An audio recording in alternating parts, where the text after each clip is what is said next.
Guys, test natin na medyo okay yung takbo niya. Okay, magandang araw. So Ford Ranger 3.2 wild track. So may problema guys, buksan natin yung engine para maramdaman natin. So tatrabahuin natin ito ngayon. Pakinggan niyo mabuti yung andar.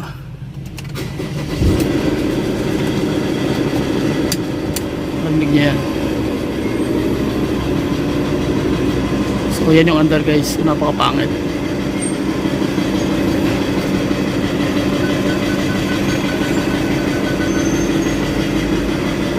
So ito nga ayusin natin ngayon.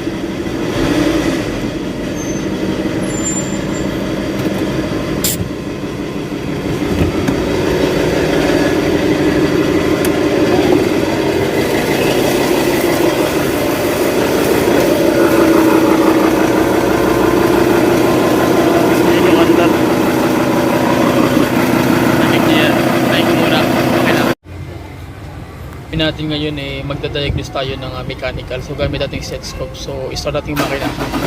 Okay, so ayan na guys, start na yung makina. So ang gagawin natin ngayon na diagnose natin na general yung loob para malaman natin kung ano yung main cause ng problem mula sa engine papuntang bill housing ng torque converter. So ngayon guys, nararamdaman ko na dito yung lakas ng tunog ng valve train mechanism. So parang may problema talaga dito sa timing niya. So lalo na dito, kumakalampag dito guys yung timing chain, nararamdaman ko. So duda ko nito mamaya, ipaliwanag ko sa inyo.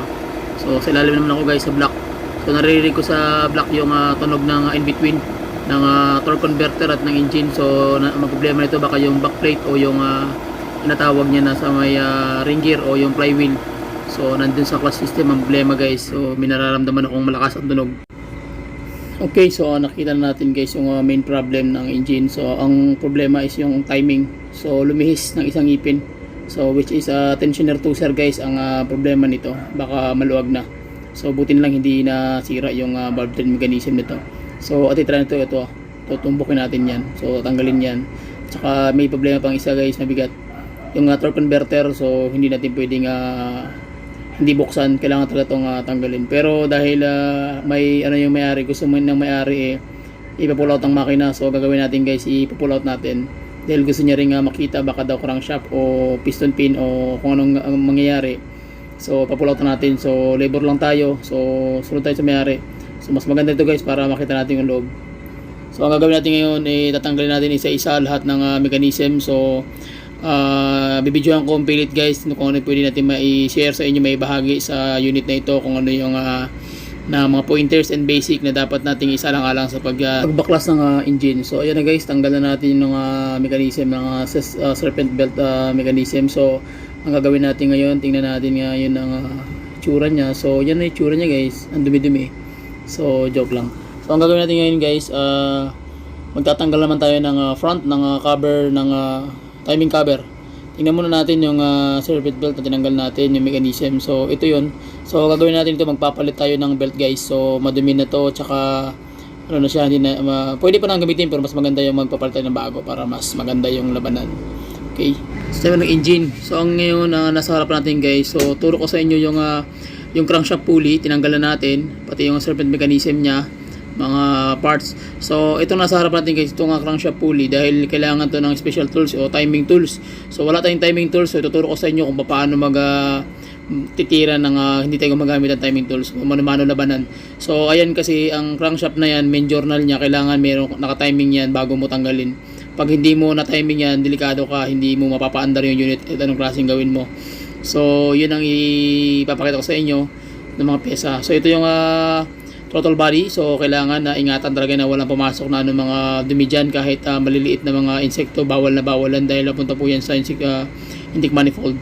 So mayroon tayong technique guys kung paano magtanggal ng serpent belt pag higpit o pagluwag. So ito, intention lang niya, kailangan meron kayong 1/2 drive, tapos iikot, tutusok nyo dyan sa may pinakabutas niya, and then ganyan lang siya kasimple. So yan yung pagtanggal at pagluwag ng serpent belt. So at least meron kayong pointers, idea kung paano tanggalin, sapagkat sa Ford medyo mahal yan guys, 5,000 ang labor, magpapalit ka lang sa serpent belt. So ganun lang yung pagtanggal ng mechanism nya ng belt. Dako tayo sa timing chain set. So ito na siya guys, hindi pa siya naka-timing. Ngayon ituturo ko sa inyo kung ano dapat gawin. Ang gagawin namin dito guys, iikutin muna namin to ng 720 complete cycle para makuha natin yung kompletong timing niya na magtatapat-tapat talaga yung bawat ngipin, bawat chain. So kailangan ikutin to ng 720 ka ulit para yung complete cycle niya makuha nyo. So yun ang ipakita natin yung pointers guys para meron kang idea. So bago kayo magtanggal, kailangan gagawa kayo ng sarili yung marking. Gagawin kayo, ito-timing nyo muna yan ng maayos para pagbalik nyo hindi kayo mahirapan. Kasi pag binalik nyo na hindi nyo nakuha yung tamang marking nyan guys, malaking problema at hindi aandar ang makina mo kahit anong klaseng gawin mo. Madaling sabi, magtatanggal ka uli ng re-resetting ka na naman ng timing. So yun ituturo ko sa inyo guys kung paano siya maibalik sa tamang timing. So 720 complete cycle, iikot-ikutin siya pakanan hanggang makuha mo yung complete ng timing niya at pakita ko sa inyo mamaya kung paano yung hitsura niya, makompleto na ba. So okay, so naikot na namin ng 720 complete cycle. So nakita niyo nakatapat na yung chain, yung mark sa mismo sa may timing gear mismo ng camshaft. Ayan guys, so ngayon papaliwanag pa natin yan ng malaliman. Okay, pag kinabit na natin yan, so tingnan nyo naman nakatapat na rin yung common rail system, in between siya sa may gatla na yan. So black din yung timing chain na mark nya. So and then dito naman sa may part ng crankshaft, so kailangan guys meron kang idea dahil wala tayong timing tools. So naglagay kami ng kulay white na marker para pag kinabit namin yan yung timing mark namin. So sa mga bihasa yan ang ginagawa dahil ang Ford guys is walang timing mark ang kanyang crankshaft. So yan yung engine, so at least meron kayong idea, pointers guys kung ano yung dapat gawin sa mga makina na ganito. So yun ang pasilip natin, at least makuha nyo yung basic sa mga baguhan. So shoutout sa inyo, God bless sa inyo guys. So okay, ito na yung secondary. So ang gagawin natin ngayon tatanggalin na natin dandahan itong secondary para makita nyo yung pointers naman at basic naman sa rocker arm system ng valve train mechanism nya, which is roller type yan guys. So bearing yan, parang bearing lang siya. So which is hindi maganda para sa akin sa mechanic, dahil ang gusto ko is yung bobbit type. Kasi kung roller type na kadalasan ito pag mahina yung oil na ginagamit mo, nababasag yung kanyang bearing o roller type na bearing. So which is naka-built in doon sa rocker arm. So yun ang masakit sa ulo. So kailangan yung oil mo pag ganito mamahalin talaga, fully synthetic talaga. Mga tag 350 ang 1 litro pataas, kung maaari 1,000 1 litro. Yun ang magandang oil dito guys, dahil pag namali ka ng paglagay ng oil, tagilid ang engine mo. So Ford yan, malaki pyesa ang pag-uusapan. So labor, mahal. So kailangan wise ka talaga. Bahala ka ng mahalan ka, basta isang lagay lang ng oil na maganda. Yun ang tip ko sa inyo. So ngayon tatanggalan natin yung mismo yung valve train mechanism sapagkat nakuha na natin tamang timing. So pagtanggal natin, pagbalik ganun din guys. So tatandaan nyo yan, kung magtatanggal kayo ng timing kailangan alam nyo na naka-timing na siya daan. Ibig sabihin naka-timing na bago mo tanggalin, kasi pag kinabit mo yun ang gagawin mong tawag niyan marking. So kailangan vigilant kayo, magaling talaga kayo tumanda. Okay, then mag-marking kayo sa lahat na tinatanggal nyo. A and B ba yan, intake o exhaust ba yan. So para hindi kayo magkalito-lito once na magkakabit na kayo ng engine, ng parts ng engine. So yun naman konting pasilip guys. So tandaan nyo yung mga sasabi ko, mga baguhan ng mga mekaniko. Okay, so maraming salamat sa inyo. Lagi ko shout kayo. So ayan na, tatanggalin natin yung secondary guys. Baklas na ni sir. So tanggalin natin yung bolt sa likod, nakalock. So maraming mga bolt ito, mga special tools ang ginagamit dito guys. Allen wrench, flower, and then lahat ng mga special tools na kailangan gamitin, magagamit mo rito. Tanggalan natin yung secondary. So yung secondary head nya, which is yan yung nakaipit sa camshaft. Okay, so built-in yan, bobbit type yung nito guys, yung camshaft. So I mean yung secondary na wala siyang bearing o Conrad o main rod bearing na nalalaman nyo. So bobbit type ito, kaya medyo sensitibo. So aluminum siya, so which is maganda. Ngayon ito na, tanggalan natin yung secondary head. So ang matitira niyan guys is yung camshaft mechanism ni mismo, and then yung tawag niyan yung intake and then exhaust manifold. So okay, balik yung makina. So ayan na, tinanggalan natin yung intake camshaft overhead, twin camshaft yan guys, dual. So ayan na yung intake camshaft. So kung titingnan nyo parang simple lang, So magkakabit kito, kailangan, sabi ko kanina, magmamarking kayo para hindi kayo malito. Even di itong camshaft pag tatanggal kayo guys, lalagyan nyo talaga ng marking yan. Hindi nyo pwedeng hindi lagyan ng marking yan dahil magkakalito-lito kayo, mas mahihirapan kayong magkabit. So mahihirapan na kayo, patay na, hindi nyo na yan mapapaandar. So malaking problema. So bawat tanggal kailangan marking 123, 123, 123 o 321, 321 pagbalik naman. So tandaan nyo yan guys. So ito naman yung mechanism ng exhaust camshaft guys. Meron siya sariling bomba, which is yung bomba na tulad sa mga alternator na kagisa natin na hangin papuntang supply doon sa brake booster ng unit. So sa kanya ang alternator niya walang bomba sarili. Dahil yung bomba niya nakakonect mismo sa exhaust camshaft ng engine. So siya yung bobomba papunta ng hangin supply papunta sa brake booster. Kaya pag apak mo ng brake malambot. So pasensya na kayo sa salita ko, mabilis talaga ako magsalita guys dahil ganito talaga ako magsalita. Gusto ko may share ko na yung may bahagi ko yung anong kalaman meron ako. So dahil gusto ko marami akong masabi, the way na mas marami akong masabi, mas marami mga pointers o basic na pwede nyo maintindihan o malaman. So nagkukwento ako ngayon guys para makita nyo talaga kung paano natin binabaklas tandahan yan. So may mga ano yan guys, may mga bolt and nuts yan sa likod, may special tools yan ginagamit natin. So makikita nyo sa video na yan, ayan. Yan na yung mismo yung secondary niya. Yung valve shim and then valve stem. Yan na yung barbula. Ayan. So ganyan na siya ka-delikado. So kailangan talaga meron kayong idea o mga bihasa yung gumagawa ng mga ganitong bagay. Okay? So hindi rin basta-basta ito guys dahil malaking puhunan ito kung magkamali yung mekaniko, yari. Okay? So yan na guys, ang gagawin natin, tatanggalin na natin yung mechanism. Let's go. Okay, balik tayo sa exhaust camshaft. So which is meron tayong makikita dito guys na sa likod niya nandito na yung hydrovac na sinasabi ko na bomba mismo ng hangin papuntang supply papuntang brake booster. So ito yun sa ibang old school yung alternator merong bomba, sa kanya sa Ford iba ang bomba niya nasa likod na mismo ng exhaust camshaft.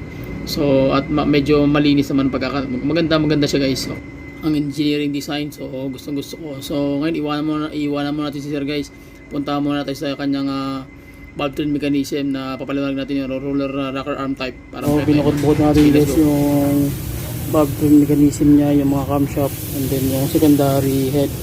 Tapos ito naman yung sa rocker arm type niya. Ito naman yung assembly niya guys.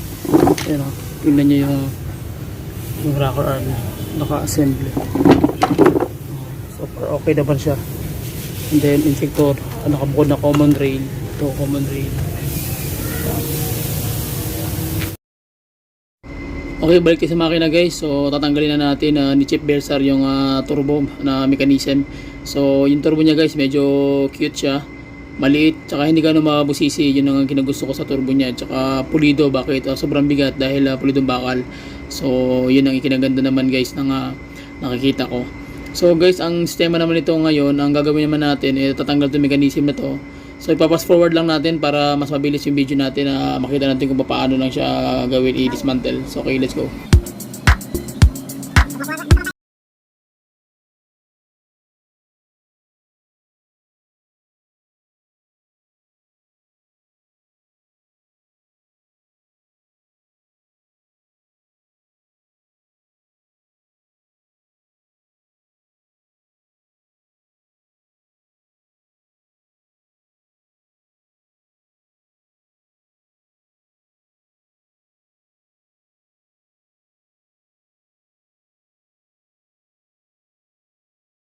Yung intake manifold, mga ibang parts naman guys, part ng EGR, intake manifold, so napakadumi, so kailangan linisan. And then yung EGR niya yung sobrang kapal ng carbon.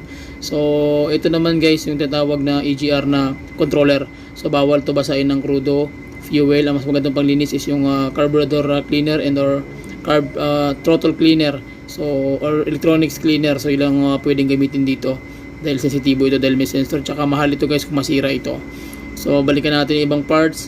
So ayan guys yung mga part na kailangan nating isa lang alang na malinis siya. Okay, lalo na yung mga carbon na yan na sobrang dumi. So ibang parts naman tayo guys sa compressor.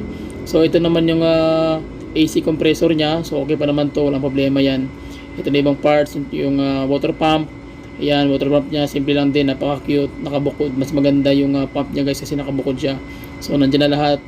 yung turbo, nakasalpak lang yan dyan guys, and then expose manifold. Tako tayo sa engine, so ito na. So ang gawin natin, i-pull out na natin yung buong engine block. So yan na, nakasetup na ako guys. So i-fast forward natin para mas mabilis. Tara, let's go.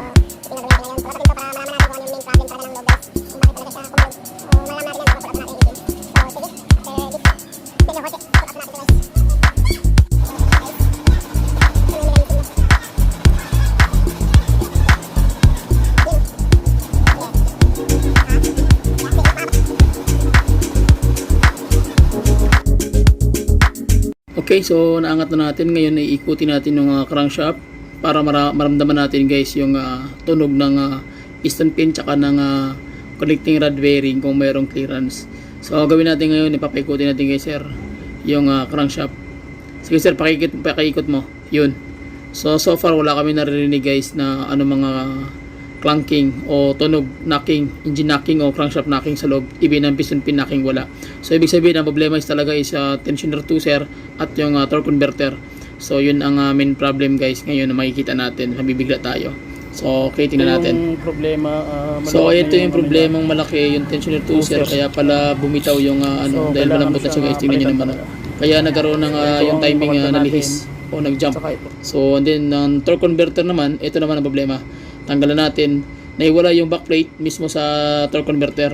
So which is hindi maganda dahil ang torque converter dapat naka-built-in dapat ito kung maaari lang. Ito naka-rivets lang siya guys. Napakalaki ng makina and then maliit lang yung rivets lang siya, which is hindi maganda para sa akin. So hindi maganda yung pagkaka-design. So dahil mabilis siya matanggal. So naka-rivets lang siya. Ayan kita niyo naman hiwalay na. So itong backplate na hinawakan ko ngayon, ito siya guys, may mga tornilyo na yan. Yan yung nakatuhog doon sa ring gear, sa flywheel. Ngayon, dyan ka maglalagay ng nut para hindi siya humiwalay. Yung problema naka-rivets. Yun ang nangyari. So humiwalay siya, kaya siya tumunog. Kaya kanina pag-diagnose natin, tumbok agad natin yung problema. Sabi ko mechanical nga problema kasi malakas ang tunog, maingay. Kaya wala siyang power and then late ang timing niya. Tingnan natin ng malapitan yung plate na sasabi ko. Ayan kakita niyo mga butas na yan. Ibig sabihin niya, naka-rivets lang yan siya. So yun ang problema dahil lumuwag siya hanggang natanggal na talaga siya. So dahil naka-rivets lang, so mabilis siya matanggal. So nangyari, pag umikot yung makina mo, nagkakaroon siya ng clunking. So kaya narinig ko kanina na sabi ko in between ng engine at transmission dahil may clunking ako narinig. Wala akong narinig sa crankshaft kaya sabi ko talaga converter to. Yun nga guys, hindi natin na first time ko magtanggal ng transmission ng engine sa 3.2. So ngayon ko lang na-realize na ganito pala yung kaganda yung yung mechanism dahil naka-rivets lang. Oo. So ganun kaganda guys. So dapat ito naka-built-in yan, talagang pulidong pagkakayarin ito para hindi maging cause ng problem. So kita nyo naman rivets lang yan So pwede mong tanggalin na screw. So medyo mahina ang pagkakatira. So gagawin natin, re-repairin natin yan guys. I-spot lang natin yan. Welding natin dyan. Ibalik na natin. Hindi tayo magre-rivets. I-spot talaga para wala nang tanggalan. Then tingnan natin kung mag-okay ba yung ginawa nating repair. Pag nag-okay yun, ibig sabihin makakasave si sir ng almost 120,000 na price ng torque converter. Pero kung bibili ka sa labas ng tindahan, nasa mga 100 lang yan o 95,000. Surplus naman ng mga 50,000. So ang gagawin natin, gawa tayo ng paraan na hindi mabibigatan si sir sa kanyang gastusin. So tulungan natin yung may-ari para hindi siya mangiyak sa gastusin, okay? So ganun lang guys, bilang mekaniko kailangan na mayroon kang initiative na makatulong sa mga client mo para hindi naman sila magsawa na bumalik-balik sa iyo magpaserbisyo. So okay, balik tayo ngayon sa engine. So ayan na-pull out na natin yung engine guys. So ito naman yung kanyang flywheel. Tingnan natin yung ring gear, okay naman so far, walang damage yung sensor ng crankshaft sa ring gear na nakalagay. So okay yung ilalim nito. So ito yung flywheel guys, kung saan nakatuhog yung backplate. Okay, so ilalagay natin yung backplate para makita nyo kung paano yung pagkakalagay ng backplate. Turo sa inyo. Okay, so ito na yung backplate guys kung saan natanggal mismo sa torque. So ganyan ang plaster niyan guys. Ganyan ang forma niyan. Ayan yung sabi ko kanina kailangan naka-timing yan. So pag timing din yan, kailangan ganyan guys. Pagkakabit ka ng engine, kailangan shoot talaga yung timing na yan. So ito yung sensor. So yan ang nangyari. Natanggal talaga siya. So ibig sabihin, tawag niyan yung backplate humiwalay sa torque. Kaya walang andar na maganda. So maingay kalampag. Walang takbo na malakas, low power. Kahit anong klaseng apak mo, tsaka wala na siya sa hulog ng timing. So iba na yung mechanism na nangyayari. So balik tayo sa engine guys. So yan ang mga wiring niya. So lilinisan natin yan. Meron akong video ginawa dyan para sa auto detail. So tingnan nyo na lang yung mga video natin guys sa mga previous. So okay, balik tayo sa makina guys. So ayan yung makina natin, mechanism niya, lilinisan na natin yan para ibalik natin sa case. Tapos gawa natin ng paraan ng mga video vlog para matapos na. So fast forward natin guys.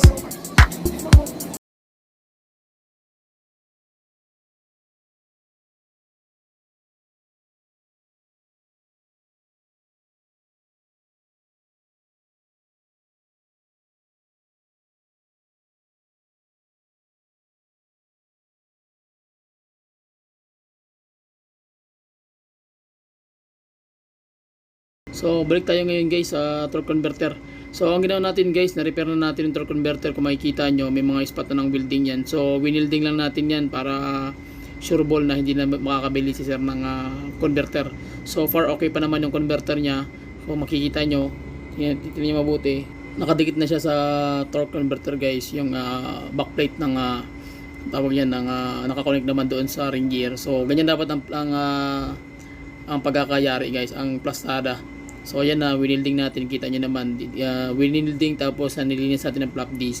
So at least repair lang tayo. Ngayon pag kinabit na natin sa makina at nagkaroon ng problema, ibig sabihin sira na yung torque converter. Pero so far guys, na tinignan ko, chinek ko na mabuti yung ilalim nito, mga bearing sa loob. So far okay naman siya, normal lang, wala na mga problema. So yun nga lang, pero sabihin natin may-ari na kung bumitaw siya, so palitan natin ng torque converter. Pero pag hindi, medyo so far okay naman, na-check ko na so okay naman siya. Kung okay, so hindi natin magpapalit, so pabor sa may-ari. So ganun lang guys yung ginagawa natin na tulong sa may-ari para hindi naman siya lang gano'ng mabigatan, dahil halos mangyak-ngyak siya sa gastusan nito. Kung sa Ford to, aabutan ng mga 250,000 almost, o malay mo mga abutan pa ng 300,000. So ayan na yung engine bay guys. So sobrang dumi. So bago natin ikabit itong makina, so kailangan mo natin linisan din yan para magandang tingnan. Okay, so yan ang input shaft ng transmission. So dyan siya nakakonect. So papakita ko na sa inyo paano yan ikakabit na naka-timing din yan, na sure ball talaga na hindi sasabit. So okay, balik tayo sa harap tayo ng pyesa guys. Yan yung Ford, yan ang Ford Jensen. So tara, samahan niyo ako ngayon, bibili tayo ng pyesa.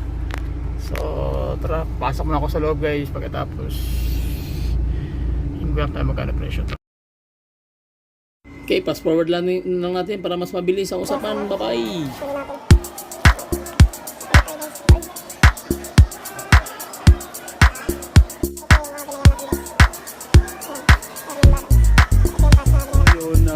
Mag-start na tayo magbuo ng Ford 3.2 engine.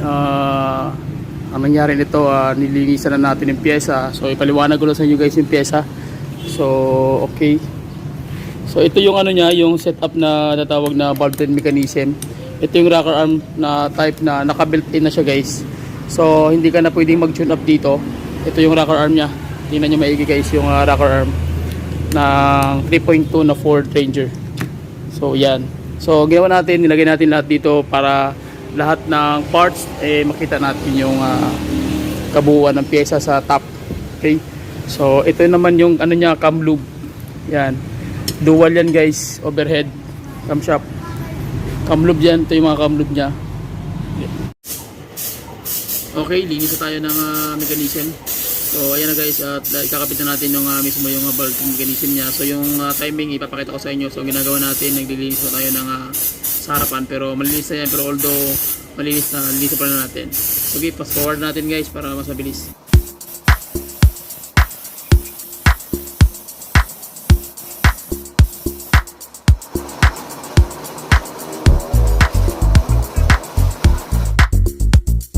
Okay, so timing na tayo ngayon guys. Tara. So kabit na natin yung dandahan yung kanyang timing gear. So yung kanyang mechanism dito guys. So mamaya pag makabit na natin ito lahat, ipapakita ko sa inyo yung paanong timing. So kung paano magkakatapat-tapat yan siya guys. So ngayon yan lang muna yung mapapasilip natin sa inyo. Pero mamaya ikabit ko lahat. So timing guide ikakabit na natin. Tensioner 2 sir, paano siya ikakabit din. And then lahat ng mechanism. So naglagay tayo ng lock guys para panghigpit sa bolt. So mamaya konti, malibre si sir, ipapakita ko sa inyo yung pagkakayari ng timing set So para may idea kayo, pointers tsaka basic. Yung butas niya, yun ang timing lock niya. Tamang timing, guys. Tara, timing tayo. So ito siya nakatapat dito. Ito naman nakatapat dyan. So ito yung sa intake side, ito yung sa exhaust type na valve mechanism. Ito naman yung timing niya, yan. So yung timing dito, ito naman, yan o. Tapos yun dito wala siyang timing kasi meron siyang, may timing to pero kailangan mo lang ng timing tools. So ang ginawa namin, wala kami timing tools. So ang ginawa namin guys, gumawa kami ng sarili namin timing bago namin tinanggal para hindi kami maligaw. So ito higpit na rin to, yan higpit na. Tapos ito bubunutin na to. So ang gagawin nyo guys, pag mag set up na kayo, tapos na siya, na timing nyo na lahat, okay na yung timing nyo, ang gagawin nyo, saka mo bubunutin tong pin.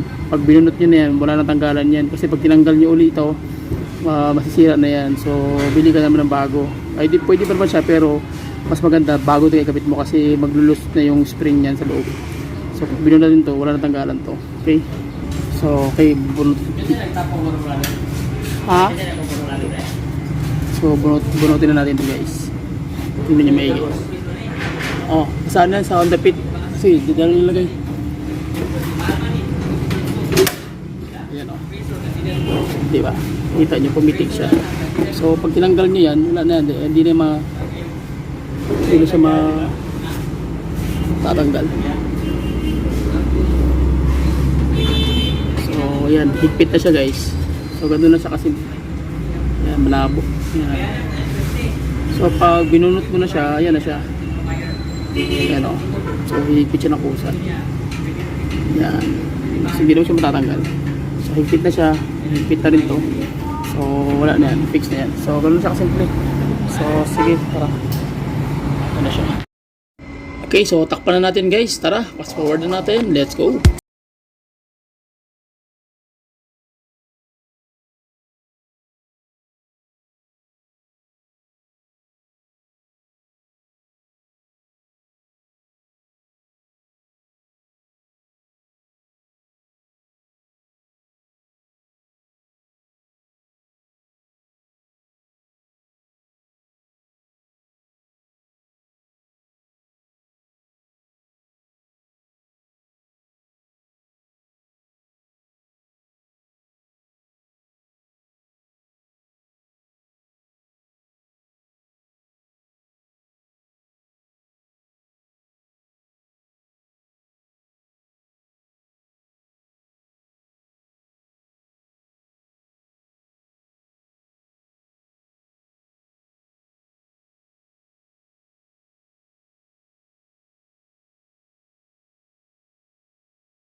Ngayon, gawin na natin na maghihigpit na tayo ng secondary head bolt.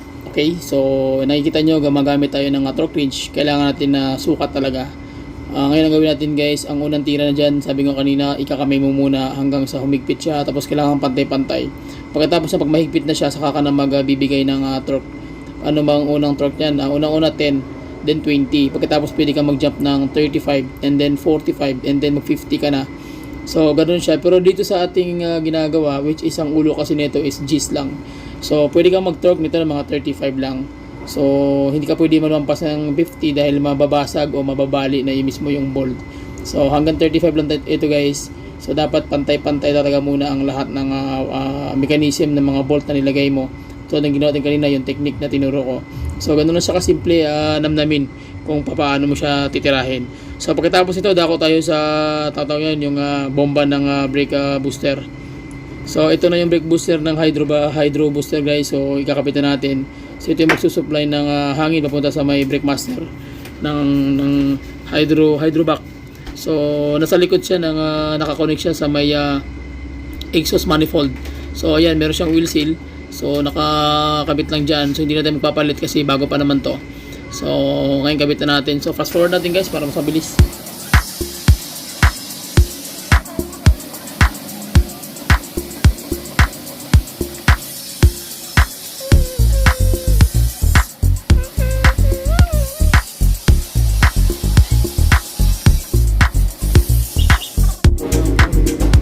Okay, so nakabit na natin yung hydrovac na bomba niya guys. So, ang gagawin natin ngayon, maglalagay na tayo ng final ng oil is para magkaroon ng lubricant yung rocker arm mechanism, yung valve train mechanism niya sa top.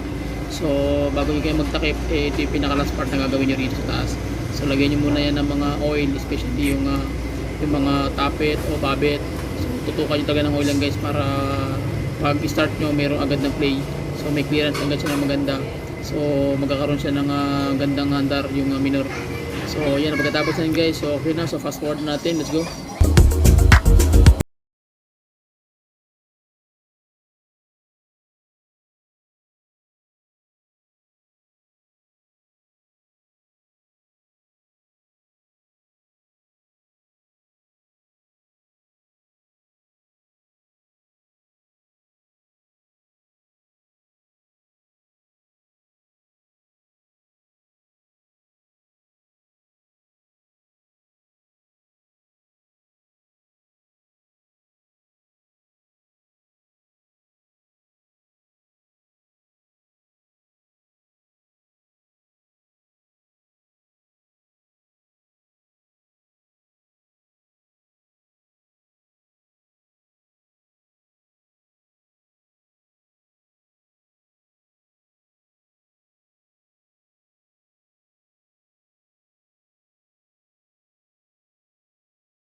Ako na tayo sa engine bay guys. So nalinisan na natin to. So kayo makita nyo naman yung before.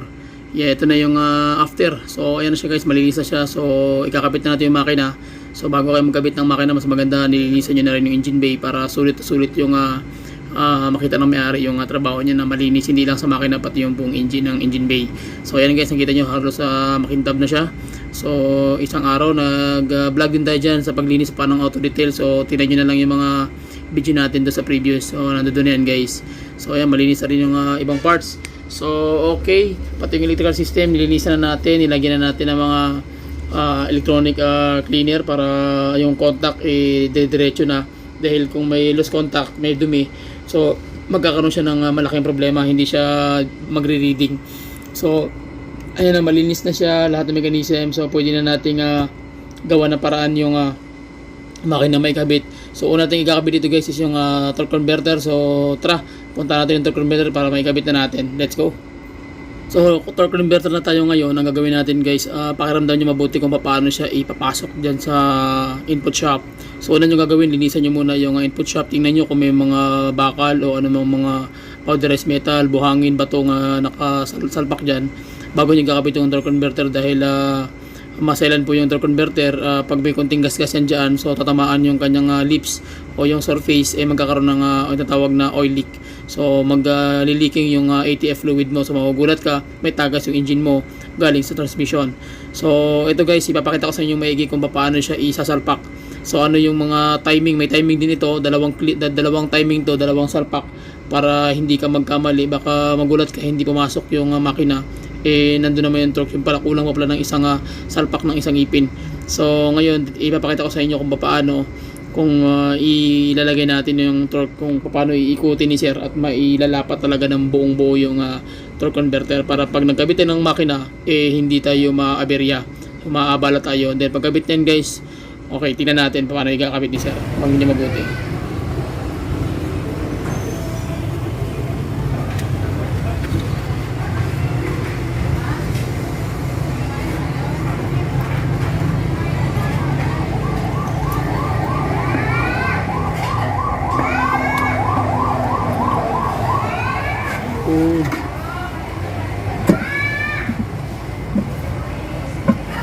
Dalawang ano yun dalawang kagat.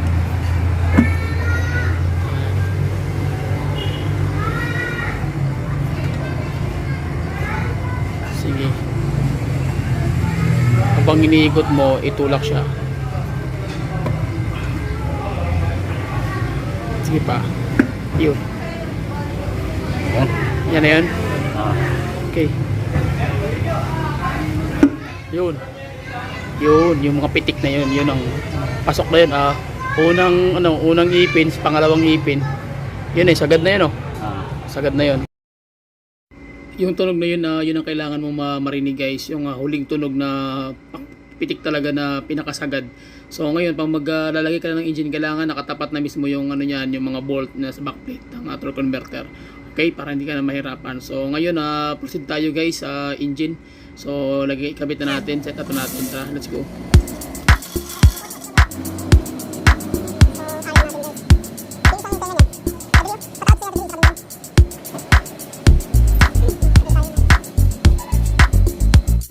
Okay, boss. Dahan-dahan, boss. Okay, dahan-dahan. Ilan ko sa'yo? Okay, observe dyan sa baba. Ha? Okay, down. Yung mga wire doon, kasi nasabi.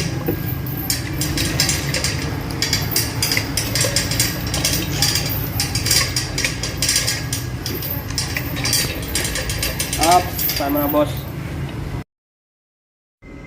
Ang gagawin natin ngayon pupunta ako sa ilalim, ako yung magta-timing doon sa ilalim, para yung sinabi ko na torque converter, block plate, tsaka yung kanyang ringer ng engine magakma.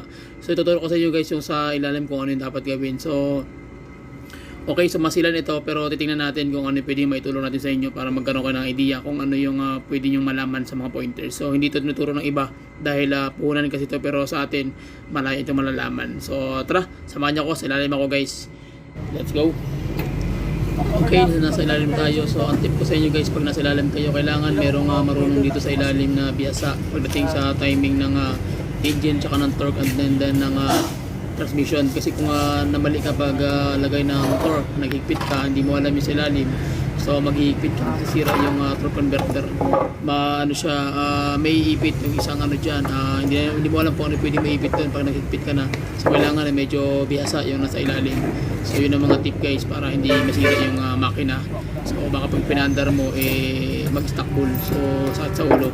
Ngayon turo ko sa inyo yung mga pointers sa ilalim. Okay, nasa ilalim tayo ngayon guys. So set up na siya, na timing na. So paano malalaman dito? Ayan tingnan nyo yung torque converter kung saan naka-oscillate yung backplate, yung bolt na sinasabi ko sa inyo. So naka-connect na yan sa flywheel ng engine. So itong bolt na to, kailangan naka-timing yan. Kailangan pag pinasok mo yung transmission, yung engine, salpak din yan doon mismo sa may sa torque converter. Okay? Kasi kung hindi, delikado, sasabit yan. So ngayon gagawin natin, kita nyo naman, setting na halos lahat. Wala na siyang anumang space. So ibig sabihin 0-0. Yan yung transmission tsaka yung yung transmission tsaka yung makina. Yan, nakikita niyo yan 0-0. So ibig sabihin na okay yung pagkakatira natin. So suabe, 0-0 talaga siya. So ngayon nangyari niyan, pag may clearance yan guys, kahit manipis na clearance, ibig sabihin hindi akma yung pagkakalagay nyo. Either may problema yung torque pagkakalagay nyo o yung timing dun sa pagsalpak nyo ng bolt or ng ito yung bolt na yan. So ibig sabihin may problema, may sabit. So wag nyong pipilitin kasi pag pinilit nyo yan tapos pinaandar nyo, magugulat kayo, hindi yan iikot man pero may tutunog na sa ilalim. So malaki yung damage na maibibigay niya. So nakakatakot. So okay, yun lang. So balik tayo sa taas guys. Na po, tinakabit dyan ni Sir Belsar yung mount.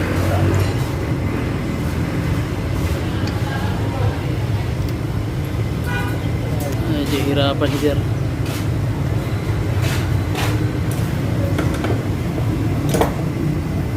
Yan po yung engine mechanism niya guys. Hirap siya ikabit guys. Talagang madugo ang labanan guys. Halos mangiyak-ngiyak kami.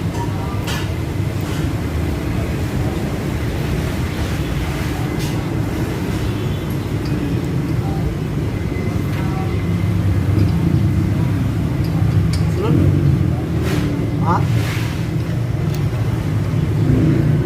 Hindi pa sunod? Nasunod na? Pero nagkitang gina siya kay inisipot ka ba na? Pwede mo yan tayo, pag di mapasok, tanggalin mo na yung gulong, mahalaga makagunit lang siya, bakit mga tulong ka bolt. Tapos, tanggalin yung gulong. Okay, so nakabit na natin yung engine. So medyo nadumi yung nilinis natin na engine bay, pero at least nakakabit na natin. So bukas ang gagawin natin, kabit natin yung buong mechanism dito sa EGR nya, dito sa exhaust manifold, lahat sa harapan dito, tapos doon din yung intake side, lahat ng mga piping, lahat ng mga tubing, kakabit natin yan bukas guys. So mahalaga nakabit na yung engine. So medyo madugo talaga guys ang pagkabit talaga, kaya pala napakahirap kung susumahin nyo sa ilalim paano ikabit. Talagang mahirap, talagang kailangan ng pasensya guys yung pagkabit ng engine yan. So at least nakabit na natin. So abangan naman natin yung pagkabit ng dandahan ng mga mechanism niya guys. Bibidyoan natin din para meron kayong idea mga kapwa ko ka-ranger. Okay, so sige, yun lang. Medyo malinis na yung engine bay. Ayan. Yun taas. So kailangan makataas talaga guys para pag pull out. So okay. So araw na guys. So ang gawin natin continuous spray natin. So ang gagawin natin ngayon magkakabit na tayo ng mechanism nya, intake, exhaust manifold, and then lahat ng mga train mechanism, especially yung serpent belt hanggang matapos to ngayong gabi. O kahit mag-overtime tayo, mahalaga umandar na siya. So ngayon gagawin natin guys mag fast forward lang tayo para medyo mabilis yung video natin.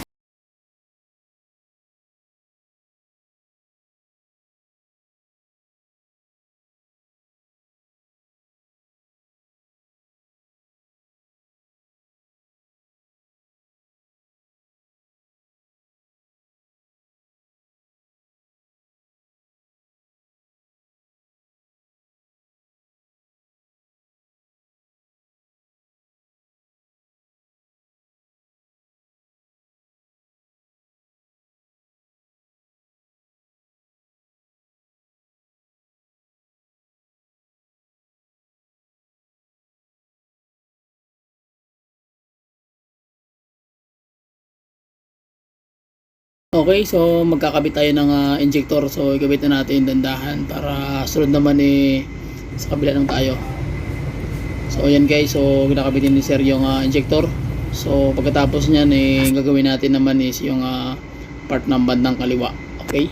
Okay, sa exhaust manifold naman tayo. So kapitan natin ng exhaust manifold, and then punta tayo sa ibang parts guys para yun ang sunod na may kakabit-kabit. So tara. So ito na yung ibang parts, yung intake manifold and yung alternator, ikakabit-kabit na ito guys para diretso na tayo.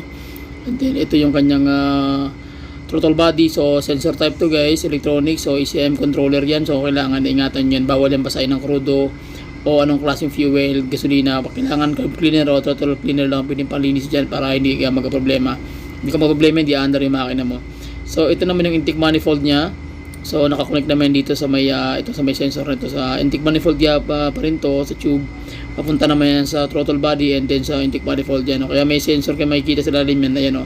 Ito yan, sensor yan. So bawal yung mabasa ng tubig. So okay, lipat tayo sa ilalim guys. So ayan na guys. So kinakabit na yung starter motor nakabit na natin. Medyo nahirapan tayo nito dahil lagi nyo tandaan kung ang 43.2 titrahan yung starter, malaki yung gagawin yung trabaho. Almost mga 2 to 3 hours yan bago matanggal yan guys dahil daming mechanism na gagawin. Pero kung gusto mong dukutin, madudukot man siya pero matagal at malalim na pag-uusap. Medyo nahirapan nga kami magkabit dahil napakahirap dahil ang daming nakaharang. So kailangan talaga nito konting pasensya at tawag yan yung konting diskarte.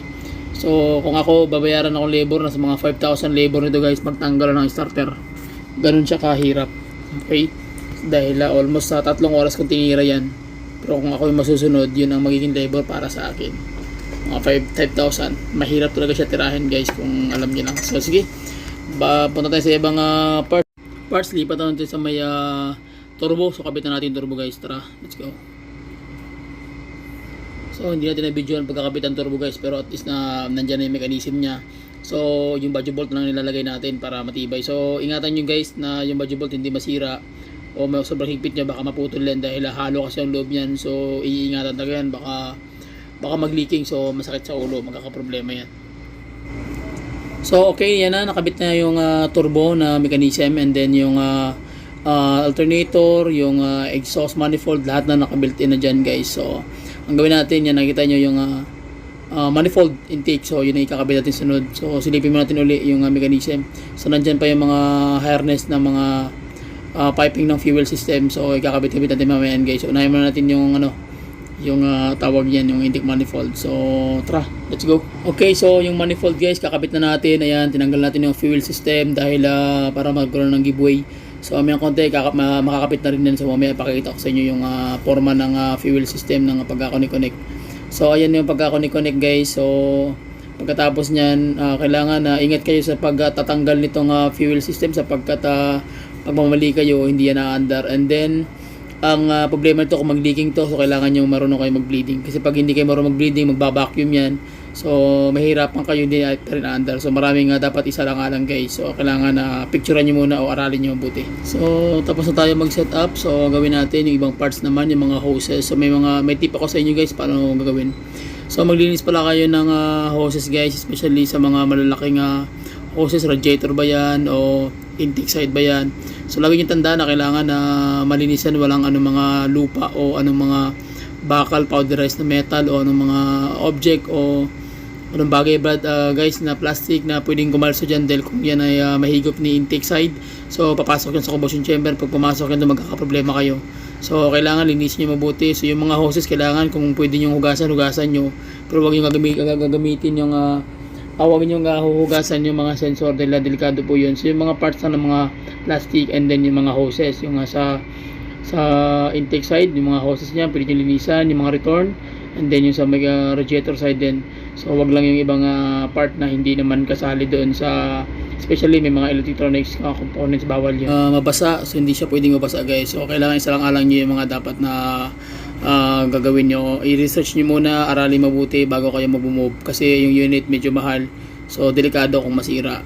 So okay, i-fast forward lang natin guys para mas mabilis matapos yung mga video.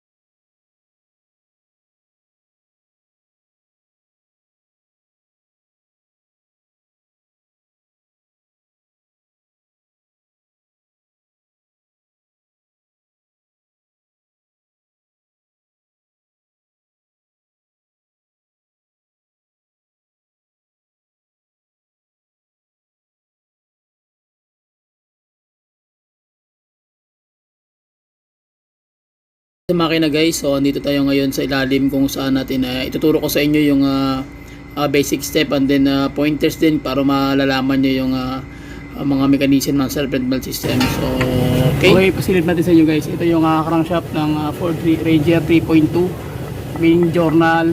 Ito yung pulley. Ito naman yung compressor.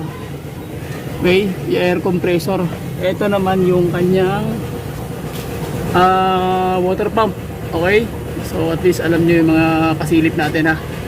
Ito naman yung kanyang sa water pump pa rin to. Dito yung labas ng yung bomba na mula sa makina papunta doon sa ito papunta doon sa radiator. Ito naman yung tensioner bearing. So pasilip natin guys, ano ba meron dito. So kung magtatanggal kayo ng serpent belt, tandaan nyo ito. Dito kayo, ito yung pointers, okay? Pointers yan para maikot mo to, tutusok mo yung 1/2 dito. Tapos ipapakanan mo yun. Saka yan mag-release, mag-luwag. So pwede mo na ikabit o itanggalin yung serpent belt. Ito naman yung, ang tawag naman ito, tensioner to. Okay? Para niya lang, para tumisa lalo yung belt. Ito naman yung alternator side. So okay, yun lang, konting pasilip lang guys sa mismo sa harapan ng makina ng 3.2. So dito tayo sa ilalim. Medyo nahirapan ako. Ayan yung ilalim niya guys, silipin niyo mabuti.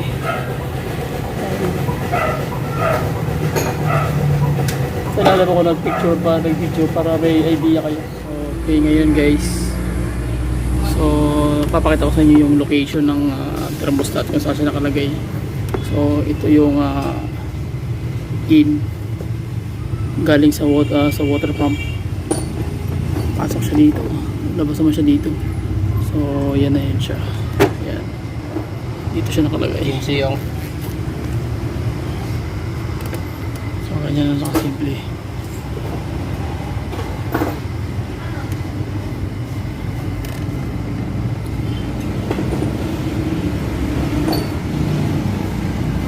ano itong iluwa ka naman diya boss?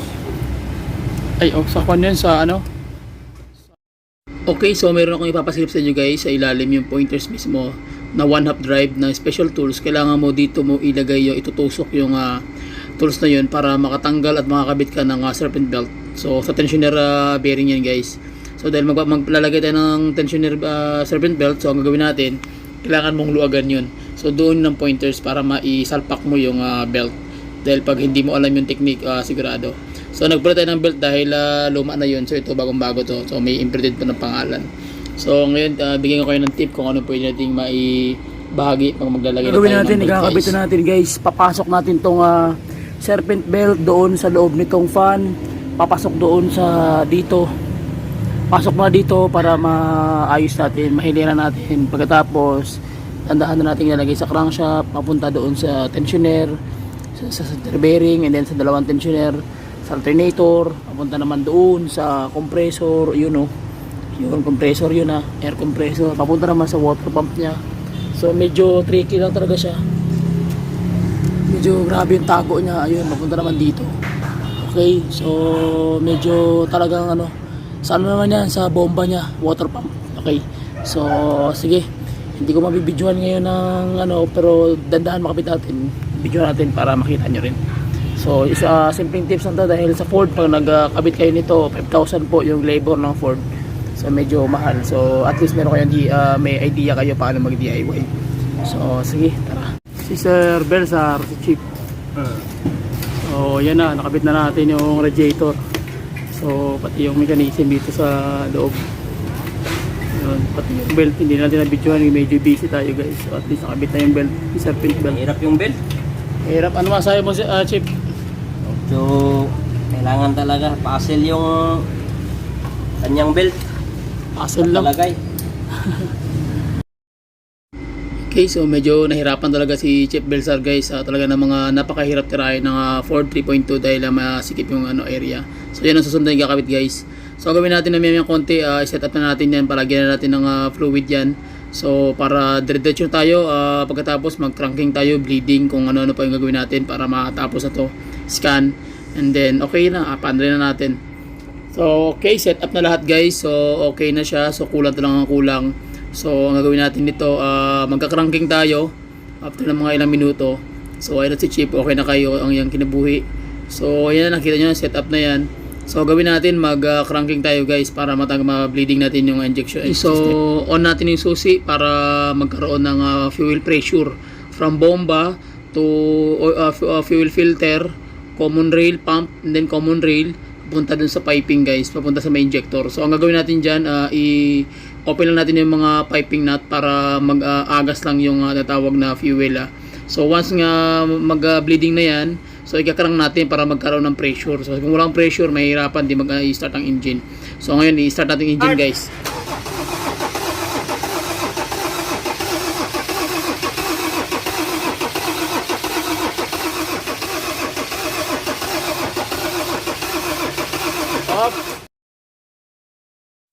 After cranking, so bubuksan na ulit natin yung lahat ng mga piping para lalong lumabas yung hangin.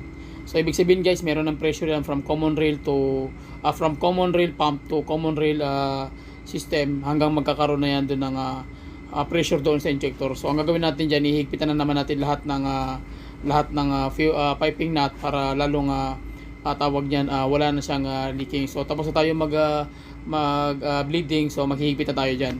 So after that, bleeding, so undergo tayo ng scanning guys para malahat ng mga Okay, after cranking, so scan tayo guys. So ayan na, sinasalpak na ni sir yung scanner. So bakit mag-i-scan? Para ma-erase lahat ng code, malaman kung ano yung mga na-disconnect na hindi nakabit guys. So at malalaman natin kung ano yung kulang doon. So nag-i-encode na si sir. So ang gagawin natin guys, ang problema nito guys, unang-una ang kanyang tatawag na AC pressure. So may code na lumabas sapagkat wala nga itong preon, so hindi namin inon ang aircon. So ngayon na-address natin yan. Tapos yung kanyang tawag niyan, glow plug number 3. So nalalaman din natin yan dahil sa scanner. So kumbaga na-relearn natin yung unit kasi nga nagtanggal tayo lahat ng mechanism. So kailangan mo lang i-reprogram yan o i-relearn. So alam na mga mechanic yan na nag-i-scan. So ganoon lang siya kasimple guys. And then start na natin. So diretso na to guys. After the start, okay na yan. So diretso na tayo paandar ng makina para maramdaman natin kung kumusta yung tinira natin, kung okay ba o ano yung kumusta. Kailangan natin maramdaman yung andar ng engine. So okay, start na natin. Diretso na. Okay, start na natin yung makina guys. So maandar na yan. So tara, tingnan natin yung engine sa labas kung ano yung sistema doon. Silipin natin. Ayo. Bubbles pa siya.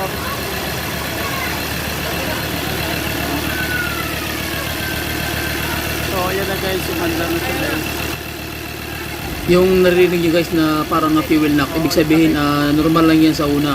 Pero huwag kayong matakot sapagkat mawawala din yan dahil kaya nagkakaroon ng fuel knock kasi nga yung fuel system natin, yung pressure merong mga bubbles, so nag-bubbles pa siya kaya nangyari nag-fuel knock. Pero after ng minuto, oras, so mawawala din yung knocking, tatahimik din yan.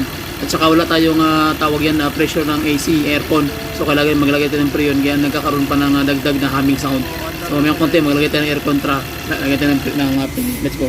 Okay, so sa aircon tayo guys, mag-focus na naman. So maglalagay tayo ng preon para matanggal yung humming sound. Kasi nagkakaroon siya ng humming sound kasi nga empty yung wala siyang pressure mismo sa may cooling system niya, sa may aircon system. So kailangan lagyan ng pressure para mawala yun. So tingnan natin kung ano mangyayari pa after na malagyan natin ng pressure, kung titining ba siya.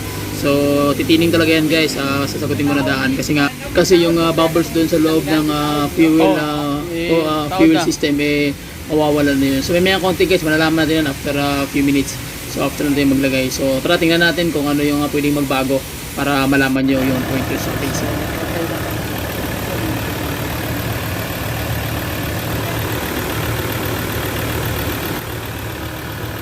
Kung mapapansin mo, ibang-iba na siya kaysa kanina, no?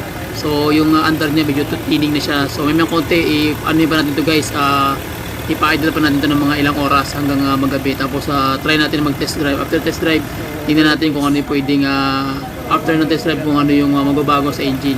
So okay, samahan nyo ko, test drive natin para maramdaman natin yung takbo. Okay. Okay, so actual test drive agad guys para maramdaman natin yung gawa natin, kung okay ba yung lahat ng simula na ginawa natin na pagkakabit-kabit hanggang sa sensor, electrical system, cooling system. So ngayon nasa highway kami, so traffic lang. So mamayang gabi siguro patakbuhin natin ng 130 km per hour ang speed para maramdaman natin kung okay ba talaga yung takbo at saka yung tuning niya. After that, tingnan natin kung ano yung magbabago sa makina kung titining ba siya ng lalo o gaganda yung idle niya. So okay, ngayon pakilala ko sa inyo guys ang ating chief mechanic ng Carsling TV o Carsling Auto Repair Shop, si Chef Belzar sa Mandala. Siya po yung ating birador guys. So shout out sa iyo sir, napakabuti mong tao, napakalupit mong tumira. So basta partner lang forever, good job. Sige, yan po ang ating driver. So ngayon guys, try natin, balikan ko kayo pagkatapos ng mga medyo madilim-dilim na para doon tayo sa highway, makaramdaman natin yung takbo ng makina 130 kph. So ngayon guys, nandito na tayo sa highway. So try natin yung 130 kph. So makaramdam tayo yung makina. So nasa ano na tayo ang takbo, nasa mga 80, 100. Ayan. So subukan natin yung ano, yung angat mo na konti Brad. Yun, tahimik. So nasa 110 na tayo guys. So subukan natin yung bilis niya, yung ginawa natin 30. So 130 na tayo, 130. Hindi ko na kaya. Natatakot ako. Takot na yan Brad, 130. So 130 guys. Okay na yan, at least kuha natin. So okay na, at least na-test natin na medyo okay yung takbo niya. Mga palo 130 hanggang 140 kaya pa, pero kaya. Madilim kasi. Oo, tsaka tama na yun guys para makauwi pa tayo ng bahay. Susubukan natin. At least nasubukan natin. So ano masabi mo Chip sa ginawa natin? So far, okay naman. Yung engine, power talaga. So mag-shoutout pala si Chip si ano, si yung Ford Butuan, Shoutout pala doon sa taga-Ford ng Butuan. si Madelo Dilaga. Si Madelo Dilaga. Okay, ito yun nasa video guys, ito nasa picture, nakikita nyo ngayon, yan. Siya yung pinapasalamatan namin ng buong puso ni Chip Belzar sapagkat siya yung naging susi, kaya napaandar namin yung ano. Sir, maraming salamat sa sir, shoutout sa iyo. God bless sa pamilya mo. Okay, ngayon pauwi na kami guys para pagdating sa bahay, tingnan natin yung andar ng engine, kung ano yung idle niya after natin na test drive. So doon din malalaman yung final talaga na okay na ba talaga yung makina. So sa magitan ng kanyang idling. So tingnan natin mabuti kung ano yung tunog ng makina. Okay, so ayan na guys yung tinira natin. So after ng mga ilang araw, grabe yung effort natin ngayon na umaandar na yung makina. So at least okay na yung mga gawa natin guys. Malinis na natin yung mechanism nito, malinis na yung engine bay, and then ito na yung final niya. Na-test drive na natin, okay na yung gawa natin, wala nang sabit, alakas yung hatak, swabe. Tapos ito yung minor niya. Ngayon titignan natin mamaya yung aircon kung gaano siya lamig. So okay na yung tignan natin guys. So para malinis, pakinggan yung handa, tahimik. Parang hindi mo mararamdaman na umaandar yung makina na medyo malayo ka. So kita nyo na yung ginawa natin na auto detail, malinis kasi guys. So shout out kay Sir Madelo Dilaga pagtulong sa amin sa unit na ito. So sir, salamat sa iyo sir. Okay, so ayan na guys, napakalinis ng gawa. Maganda na talaga yung andar ng engine. Oh wow, wala akong masabi. Habag ng Panginoon, maraming salamat sa Panginoon. Hallelujah. So sa loob tayo ng aircon guys, tingnan mo yung labas, nagpapawis. Oh, ibig sabihin sobrang lamig ng aircon yan, no? Kaya nagpapawis siya. Yan, oh, kabilaan ko. Ayan, oh. So pasok sa loob. Oh, lamig. Ayan guys, sa sobrang lamig niya. Tingnan nyo, halos nag-moist na yung loob. Halos nag-moist na yung loob. Sobrang lamig. So nilagyan natin to ng treatment guys, yung compressor ng aircon. Oh, tingnan yan guys, oh. Nagbasa, sobrang lamig. Ganun kaganda yung treatment na nilagay natin sa compressor niya. Tingnan nyo guys, yung usok, oh. Grabe ka ganda ng ano nilagay natin. So wala naman siyang check engine tayo makikita. Grabe, napakalamig talaga ng compressor. Sobrang lamig. So okay, balik tayo sa makina guys. Kita niyo yan, ano siya, nag-yelo. So yan na yun. So maraming salamat talaga sa suporta niyo guys. So ang aking may bahay, si Mrs. May baby pa ako. Singit ba? So yun lang guys, maraming salamat sa mga sumusuporta at lagi follow sa mga video natin, although hindi man na step by step natin nabibidyoan ang bawat gawa natin. At least makikita nyo lang guys yung mga pointers, yung mga basic na pwede kong maiambag sa inyo, dagdag kaalaman na rin. So at the same time promote natin yung ating cars, yung Playing Auto Repair Shop. So maraming salamat sa mga customer natin na nagtitiwala sa aming mga ginagawa. So walang humpay na ba salamat guys. So yun lang, maraming salamat guys. God bless and bye bye.